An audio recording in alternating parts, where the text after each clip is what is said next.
बहुत समय पहले फारस में एक बहुत शक्तिशाली राजा था जिसका नाम सासनियन साम्राज्य के सुल्तान शारिया था। शारिया अपने छोटे भाई शाजनान से बहुत प्यार करता था। जब उनके पिता का निधन हो गया और शारिया को सिंहासन पर बैठने का मौका मिला तो वह अपने भाई शाजनान को सब कुछ खुद के लिए रख सकता था, लेकिन उसने ऐसा नहीं किया। उसने कानून के अनुसार अपने भाई शाजनान के साथ राज्य का विभाजन कर दिया। दोनों भाइयों ने अपने अपने राज्यों को पूरे समर्पण के साथ 10 वर्षों तक चलाया। 10 साल बाद शारिया को अपने भाई की बहुत याद आई और उसने शाजनान को अपने राज्य में बुलाने का फैसला किया। शारिया ने एक दूत के माध्यम से यह संदेश शाजनान तक पहुंचाया। यह खबर सुनकर शाजनान बहुत खुश हुआ और तुरंत ही उसने अपनी अनुपस्थिति में राज्य की देखरेख के लिए एक परिषद का गठन किया और यात्रा की तैयारी करने लगा। 10 दिन की यात्रा की तैयारी पूरी होने के बाद राजा और उनके साथ यात्रा करने वाले दरबारी महल के सामने तंबू लगाकर अगली सुबह सूरज निकलते ही प्रस्थान करने के लिए तैयार थे। 10 साल बाद अपने भाई से मिलने की खुशी में डूबे शाजनान ने अपने भाई द्वारा भेजे गए मंत्री के साथ आधी रात तक बातचीत की। अचानक शाजनान को अपनी रानी की याद आई, जिससे वह बहुत समय से दूर थे। उसने फैसला किया कि प्रस्थान से पहले वह अपनी रानी के साथ एक और रात बिताएगा और उसे आश्चर्यचकित करने के लिए धीरे से रानी के कक्ष में प्रवेश किया।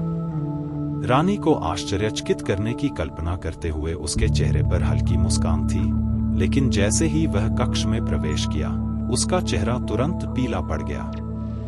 कक्ष में जलती लाल मशाल की रोशनी के नीचे एक आदमी उसकी रानी की बाहों में लिपटा हुआ था। यह कैसे हो सकता है कि मैं महल की दीवारों से बाहर भी नहीं गया और तुमने ऐसा घृणित काम कर दिया? क्रोध और आघात से भरे शाजनान कुछ समय तक चुपचाप खड़े होकर उन्हें देखते रहे। फिर अचानक उन्होंने अपनी तलवार निकाल ली और सो रहे दोनों को दंडित कर दिया। इसके बाद उन्होंने उन दोनों को खिड़की से बाहर तालाब में फेंक दिया और बिना किसी को बताए तुरंत शिविर में लौट आए। वहां पहुंचकर शाजनान ने अपने दरबारियों को तुरंत प्रस्थान करने का आदेश दिया। अपने भाई शारिया से मिलने की यात्रा के दौरान शाजनान के मन में लगातार रानी की बेवफाई घूमती रही और वह किसी और बात पर ध्यान नहीं दे सके। शारिया को जब यह पता चला कि उसका भाई शाजनान राजधानी के पास पहुंच गया है, तो वह सभी दरबारियों के साथ उसका स्वागत करने के लिए बाहर आया। दोनों भाइयों ने अपनी बिछड़ी हुई यादों और स्नेह को साझा किया और जनता की जय जयकार के बीच राजधानी लौट आए। शाजनान का स्वागत करने के लिए बने नए और भव्य महल में दोनों भाइयों ने खाना पीना किया और बहुत ही आनंदमय समय बिताया। लेकिन अचानक शाजनान को फिर से अपनी रानी की घटना याद आ गई और तभी से उसके चेहरे पर उदासी की झलक दिखने लगी। शारिया ने इसे महसूस किया और सोचा कि शायद उसने अपने भाई के साथ कुछ गलत किया होगा। लेकिन जब उसे यह यकीन हुआ कि ऐसा कुछ नहीं है, तो उसने हर दिन शाजनान के मूड को ठीक करने के लिए हर तरह के अनमोल खजाने और सुख सुविधाओं का इंतजाम किया। कुछ दिन इसी तरह बीत गए और फिर शारिया के राज्य में एक बड़ा शिकार उत्सव आयोजित किया गया। यह त्योहार राजधानी से 2 दिन की दूरी पर था और शारिया चाहता था कि उसका भाई शाजनान उसके साथ जाए और एक आनंदमय समय बिताए। लेकिन शाजनान ने कहा कि उसकी तबीयत ठीक नहीं है और उसने महल में ही आराम करने की अनुमति मांगी। शारिया ने अपने भाई की इच्छा का सम्मान किया और अपने दरबारियों के साथ शिकार के लिए निकल गया, जबकि शाजनान महल में रह गया। शाजनान महल की खिड़की के पास बैठा, जो बगीचे की ओर खुलती थी, और आकाश को देखते हुए खोया हुआ था। जब शाजनान इस तरह अपने विचारों में डूबा हुआ था, तो बगीचे के एक कोने में स्थित एक दरवाजा अनपेक्षित रूप से खुला और वहां से 20 महिलाएं बाहर आती हुई दिखी। उनमें से एक, जो दूर से भी आसानी से पहचान में आ रही थी, शारिया की पत्नी यानी रानी थी। शाजनान को कुछ अजीब लगा और उसने खिड़की से झुककर चुपचाप उन महिलाओं पर नजर रखना शुरू कर दिया। जैसे ही उन महिलाओं ने अपनी चादरें उतारनी शुरू की, शाजनान को अचानक चीख निकलते निकलते रह गई। 20 में से आधे पुरुष थे जो महिलाओं का भेष धारण किए हुए थे। फिर वे एक एक करके महिलाओं के साथ गुप्त रूप से मिलने लगे। आखिरकार रानी ने मासूद मासूद चिल्लाया और एक काला आदमी उसकी बाहों में दौड़ता हुआ आ गया। रानी को लगा कि उसके पति शारिया अपने भाई शाजनान के साथ शिकार पर गए थे। यह चौंकाने वाला दृश्य देखकर शाजनान ने सोचा कि उसका भाई भी उसी की तरह दुर्भाग्यपूर्ण है। फिर उसके मन में यह विचार आया कि यदि उसके महान सुल्तान भाई शारिया भी इस तरह के दुर्भाग्य से नहीं बच सका, तो दुनिया का हर पति भी इसी तरह का भाग्य साझा करता है। उसे अब यह महसूस हुआ कि केवल वह ही नहीं, बल्कि हर किसी की दुख भरी कहानी है, और यह सोचकर वह अपनी पिछली उदासी पर हंसने लगा। इस पल से शाजनान को और कोई कष्ट महसूस नहीं हुआ। जब शारिया शिकार से वापस आया तो उसने देखा कि उसका भाई शाजनान अब पहले की तरह दुखी नहीं था, बल्कि खुशी खुशी खा पी रहा था और उत्साह से बात कर रहा था। यह देखकर शारिया बहुत प्रसन्न हुआ। साथ ही शारिया के मन में यह जिज्ञासा भी थी जिसे वह अब तक अपने उदास भाई को और परेशान न करने के लिए दबाए हुए था। शारिया ने आखिरकार अपने भाई शाजनान से पूछा कि उसे इतनी उदासी क्यों थी और उसने उसे कैसे दूर किया। शाजनान इस सवाल से असहज हो गया और कुछ कह नहीं सका। लेकिन जब शारिया ने दोबारा पूछा और जिद की, तो शाजनान के लिए कोई और विकल्प नहीं बचा। उसने अपने भाई को अपनी रानी और शारिया की रानी की बेवफाई और उससे मिली सीख के बारे में सब कुछ बता दिया। शारिया ने यह सब सुनकर कहा कि वह खुद देखे बिना इस पर विश्वास नहीं कर सकता। इसके बाद शाजनान की योजना के अनुसार अगले दिन एक और शिकार उत्सव आयोजित किया गया और सभी दरबारी शहर के बाहर चले गए। शारिया चुपके से महल वापस आया और उसी खिड़की के पास छिपकर बैठ गया जहां से शाजनान ने रानी को देखा था और प्रतीक्षा करने लगा। कुछ घंटों के बाद पिछली बार खुला हुआ वही गुप्त दरवाजा फिर से खुला और रानी व अन्य महिलाएं बाहर निकल आईं। ठीक वैसा ही दृश्य फिर से शुरू हुआ। रानी ने एक बार फिर मासूद को बुलाया और जब शारिया ने अपनी आंखों के सामने रानी की बेवफाई देखी तो वह गहरे निराशा में डूब गया।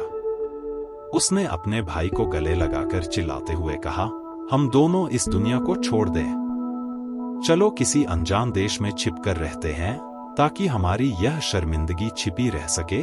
शाजनान जानता था कि जब उसका भाई इस तरह से उत्तेजित हो जाता है तो उसे शांत करना असंभव है, इसलिए वह चुपचाप उसकी बात मान गया।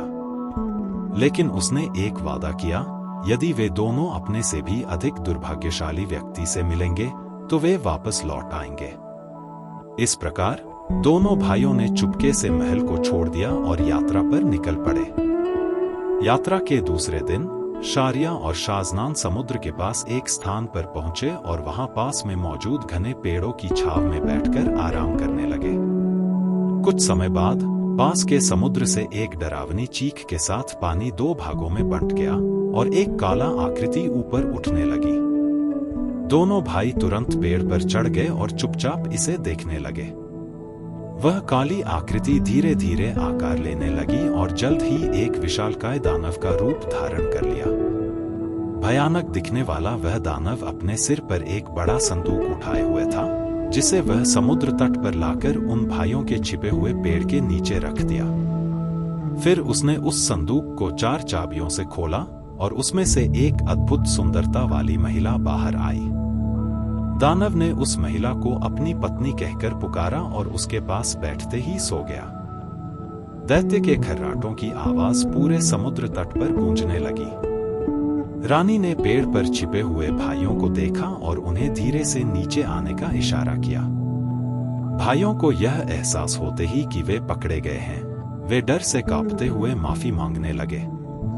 लेकिन रानी ने कहा, अगर तुम जल्दी नीचे नहीं आए तो मैं दैत्य को जगाकर तुम्हें खतरे में डाल दूंगी। यह सुनते ही दोनों भाई जल्दी से पेड़ से नीचे उतर आए। रानी ने उनका हाथ पकड़कर उन्हें थोड़ी दूरी पर एक पेड़ की ओर ले गई और उनके साथ सोने का अनुरोध किया। शुरुआत में भाइयों ने उसकी इस मांग को ठुकरा दिया, लेकिन रानी की बार बार की प्रार्थना के बाद वे मानने को विवश हो गए। इसके बाद रानी ने उनसे उनकी उंगलियों में पहने हुए अंगूठियां मांगी, और जब उन्होंने अपनी अंगूठियां उतारकर उसे दी तो रानी ने एक छोटा सा डिब्बा निकाला और उसे दिखाते हुए कुछ कहा। इस डिब्बे में जो अंगूठियां हैं वे उन पुरुषों की हैं जिनसे मैंने प्रेम किया है। कुल मिलाकर 98 हैं। तुम्हारी अंगूठियों को मिलाकर अब यह संख्या 100 हो गई है।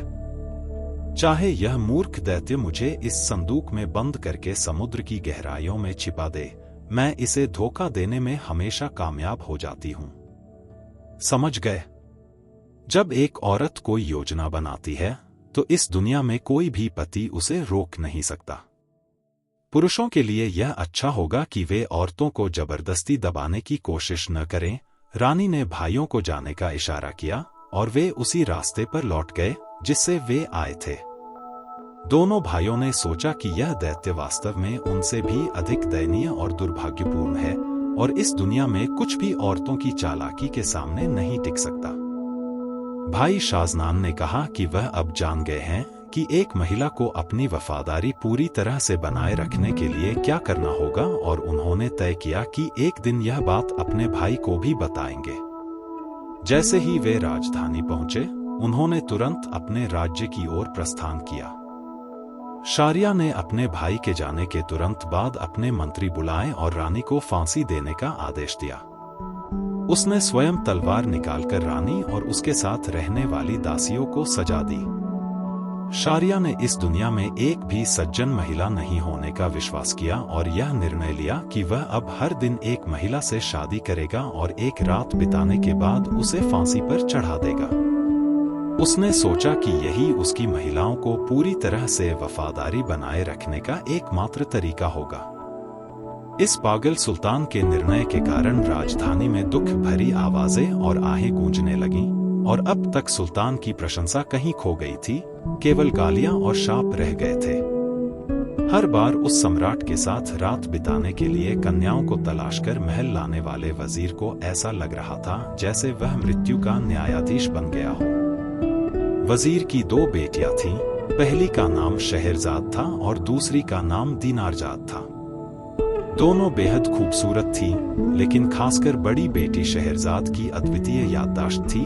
उसने जो एक बार पढ़ लिया उसे कभी नहीं भूलती थी।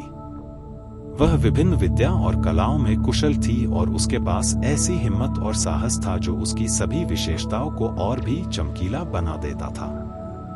एक दिन शहरजाद ने वजीर से मिलने आकर एक विनती की और कहा कि उसके पास सुल्तान की बर्बरता को रोकने का एक उपाय है। जब वजीर ने पूछा कि वह उपाय क्या है, तो शहरजाद ने कहा कि उसे सुल्तान के बिस्तर में जाने दिया जाए। इस पर वजीर चौंक कर बोला, क्या तुम जानती हो कि तुम्हारे इस बेवकूफाना विचार से क्या खतरे हो सकते हैं? शहरजाद ने कहा कि वह बिल्कुल भी डरी हुई नहीं है और यह देश के लिए जरूरी है।